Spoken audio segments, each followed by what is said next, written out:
കോശത്തിൻ്റെ ഭാഷ മാതാപിതാക്കന്മാരുടെയും ഗോത്രത്തിൻ്റെയുമാണ്. കോശത്തിലേക്ക് കടന്നു ചെല്ലുന്ന ഭാഷ അനുഭവ പ്രമാണത്തിലുള്ളതാണ്.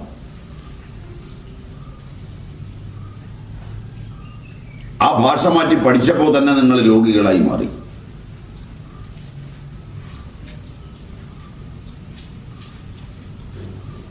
പഠിച്ചതിൻ്റെ ഹുങ്കോ ചില്ലറയൊന്നും അല്ല തന്നെ.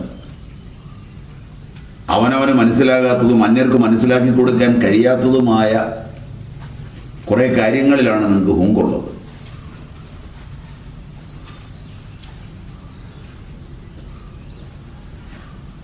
അതുകൊണ്ട് രോഗമെന്ന് പറയുന്നത് മാറണമെങ്കിൽ മരുന്ന് മേടിച്ച് കഴിക്കുകയല്ല ആദ്യം വേണ്ടത്, മര്യാദയാവുകയാണ്.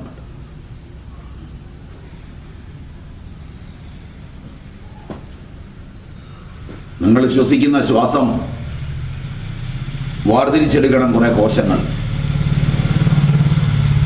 അതിലെ പ്രാണവായുവിനെ സ്വീകരിക്കുകയും അല്ലാത്തതിനെ വിടുകയും ചെയ്യണം. അല്പമൊന്ന് തെറ്റിയാൽ ആൽഡിഹൈഡ് ഓക്സിഡൈസും സാന്തൈൻ ഓക്സിഡൈസും ഒക്കെ ഹൈഡ്രജൻ പെറോക്സൈഡുമായും മറ്റും ശരീരത്തിനകത്ത് പ്രതിപ്രവർത്തിക്കും. വളരെ സങ്കീർണമായ രീതിയിൽ നെയ്സന്റ് ഓക്സിജനും മറ്റും ശരീരം ഉണ്ടാക്കും. അത് ഏജിങ്ങിനും ക്യാൻസർ പോലുള്ള രോഗങ്ങൾക്കും ഒക്കെ കാരണമായി തീരും.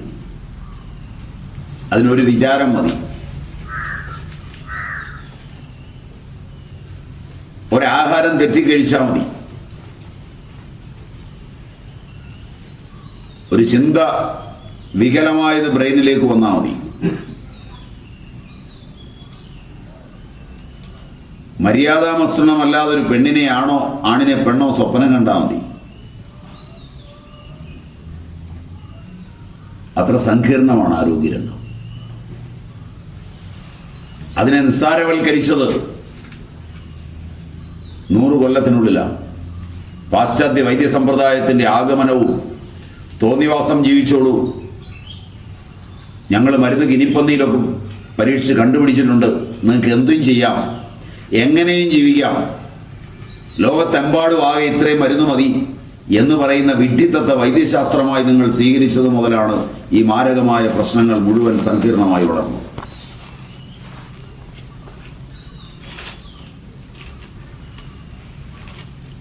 വിദ്യാഭ്യാസം ഇല്ലാതിരുന്ന അച്ഛനമ്മമാർ ഏതുതരം ആഹാരങ്ങൾ കഴിക്കരുത്, എങ്ങനെയുള്ള ഇടപാടുകൾ അരുത്, ഏതു തരത്തിൽ കുഞ്ഞുങ്ങൾ പെരുമാറണം, ഏതു തരത്തിൽ മുതിർന്നവർ പെരുമാറണം, ബാല്യം എങ്ങനെയായിരിക്കണം, കൗമാരം എങ്ങനെയായിരിക്കണം, വാർദ്ധക്യം എങ്ങനെയായിരിക്കണം, ആ പ്രായത്തിൽ കഴിക്കേണ്ട ആഹാരം എന്താണ്, ദിനചര്യ എങ്ങനെ, ഋതുചര്യ എങ്ങനെ, ഇന്ന മാസങ്ങളിൽ ഇന്ന ആഹാരങ്ങൾ കഴിക്കരുത്, ഇന്നതരം വസ്ത്രം ധരിക്കരുത്, ഇന്നതരം വസ്ത്രമേ ധരിക്കാവൂ, അതൊക്കെ മാറി ഏത് കാലത്തും ഏത് വസ്ത്രവും, ഏത് കാലത്തും ഏത് ആഹാരവും, ഏത് കാലത്തും ഏത് തോന്നിയവാസവും കാണിച്ചോളൂ, ഞങ്ങളുണ്ട് നിങ്ങളെ രക്ഷിക്കാനെന്ന് പറഞ്ഞൊരു വൈദ്യശാസ്ത്രം നിങ്ങളെ വഴിതെറ്റിക്കുകയാണ് ചെയ്തത് ഇക്കാലം അത്രയും. സൂക്ഷ്മദൃഷ്ടിയുള്ളവർക്ക് ഇത് വളരെ വേഗം മനസ്സിലാവും. ഇന്ന് നിങ്ങളുടെ എല്ലാം വീടുകളിൽ കൊച്ചുകുഞ്ഞിനും മുതിർന്നതിനും വയസ്സായതിനും ഗർഭിണിക്കും ഏത് അവസ്ഥയിലുള്ളതിനും ഏത് കാലത്തും ഏത് ദേശത്തും ഒരേ ആഹാരം ഇറക്കുമതി ചെയ്യുന്നതാണ്. ഇറക്കുമതി ചെയ്യുന്ന ആഹാരങ്ങൾ കേടുകൂടാതിരിക്കാൻ ഒട്ടുവളരെ പ്രിസർവേറ്റീവുകളും ഒട്ടുവളരെ വിഷവസ്തുക്കളും അതിനകത്ത് ചേർക്കണം. വൻതോതിൽ ഒരു നാട്ടിലുണ്ടാകുന്ന ആഹാരം കഴിക്കാതെ ഇറക്കുമതി ചെയ്ത ആഹാരം ലോകത്തിന് മുഴുവൻ കൊടുക്കേണ്ടി വരുമ്പോൾ വൻതോതിൽ ആഹാരം ഉണ്ടാക്കണം. അതിന് കൃത്രിമമായ മാർഗങ്ങൾ സ്വീകരിക്കണം. നാര് വലിച്ചു കളഞ്ഞ ഗോതമ്പും നാരെടുത്ത് കളഞ്ഞ ആപ്പിളും ഒക്കെ ഉൽപ്പാദിപ്പിക്കുന്ന അമേരിക്ക അവയെല്ലാം പ്രത്യേക വിലയിൽ ഇറക്കുമതി ചെയ്യുമ്പോൾ നാരില്ലാത്ത ഭക്ഷണം ചെയ്ത് കുടൽ താറുമാറാകുന്ന ഒരു ജനതയ്ക്ക് രണ്ടാമത് ടാബ്ലറ്റ് ഇറക്കണം. WHO ഈ കച്ചവടക്കാരും എല്ലാം ചേർന്ന് നിങ്ങളുടെ ആരോഗ്യമാണ് നശിപ്പിച്ചുകൊണ്ടിരിക്കുന്നത്. അതുകൊണ്ട് കഴിക്കുന്ന ആഹാരം പാരമ്പര്യ മര്യാദയ്ക്കുള്ളതും പ്രായത്തിനനുസരിച്ചുള്ളതും ഋതു മുതലായവയെ നോക്കിയുള്ളതും മര്യാദാമസൃണവുമാകുന്ന ഉത്തരവാദിത്വം നിർവഹിക്കുവാൻ തന്തയ്ക്കും തള്ളയ്ക്കും മക്കൾക്കും സമയം കിട്ടുകയും മര്യാദയ്ക്ക് ജീവിക്കാൻ കഴിയുകയും ചെയ്യുമ്പോഴാണ് ആരോഗ്യം ഉണ്ടാകുന്നത്. കാലണയുടെ പണിയെടുക്കാതെ മുഴുവൻ സമയവും ഏതാണ്ട് തിരക്കാണെന്ന് അഭിനയിച്ച് നടക്കുന്ന ഒരു തലമുറയ്ക്ക് ആരോഗ്യം ഉണ്ടാവില്ല. നിങ്ങളിൽ ഒരാൾക്ക് പോലും ചുറ്റുപാടുകളോട് പൊരുത്തപ്പെടാനാവില്ല. വിദ്യാഭ്യാസം അതാ നിങ്ങൾക്ക് തന്നിരിക്കുന്നു. പഴയ തലമുറ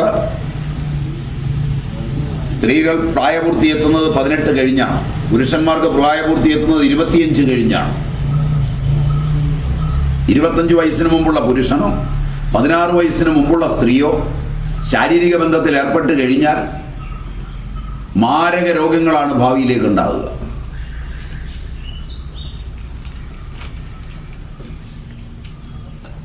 ഇന്ന് ഈ ബന്ധങ്ങളെല്ലാം കഴിഞ്ഞിട്ടാണ് വിവാഹത്തിനും മറ്റുള്ളതിനും പോകുന്നത്.